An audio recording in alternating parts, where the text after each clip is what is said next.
അസ്സലാമു അലൈക്കും വറഹ്മത്തുള്ളാഹി തആല വബറകാതുഹു. നമ്മുടെയൊക്കെ മനസ്സിലുള്ള വലിയൊരു ആഗ്രഹമാണ് മക്കയിലെത്തണം, മദീനയിലെത്തണം, ഹജ്ജ് ചെയ്യണം, ഉംറ ചെയ്യണം എന്നുള്ളതൊക്കെ.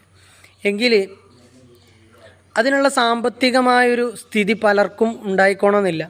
എങ്കിലും മുത്തുനബി സല്ലല്ലാഹു അലൈഹി വസല്ലം തങ്ങൾ പറയുന്നത് കാണാം, ഒരു മനുഷ്യൻ സുബഹി ജമാഅത്തായിട്ട് നിസ്കരിക്കുകയും അവിടെ തന്നെ ഇരുന്ന് സൂര്യോദയം വരെ അള്ളാഹുവിൻ്റെ ദിക്റിലായി കഴിഞ്ഞുകൂടുകയും ചെയ്ത് അങ്ങനെ ശേഷം 2 റക്അത്ത് സുന്നത്ത് നിസ്കരിക്കുകയും ചെയ്താൽ പരിപൂർണമായ ഒരു ഹജ്ജും ഉംറയും ചെയ്തതിൻ്റെ പ്രതിഫലം അള്ളാഹു എനിക്ക് നൽകും എന്ന്. അതുകൊണ്ട് എൻ്റെ മുഅ്മിനീങ്ങളെ, നമ്മൾ ആ ഒരു സ്വഭാവം നമ്മുടെ ജീവിതത്തിൽ പകർത്തണം. മുത്തുനബി അങ്ങനെ ആയിരുന്നു.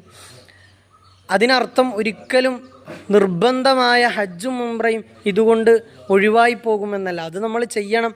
പക്ഷെ അതിൻ്റെ അത്ര പ്രതിഫലമാണ് നമ്മൾ ഇങ്ങനെ ചെയ്താൽ. അള്ളാഹു തൗഫീഖ് നൽകി അനുഗ്രഹിക്കട്ടെ.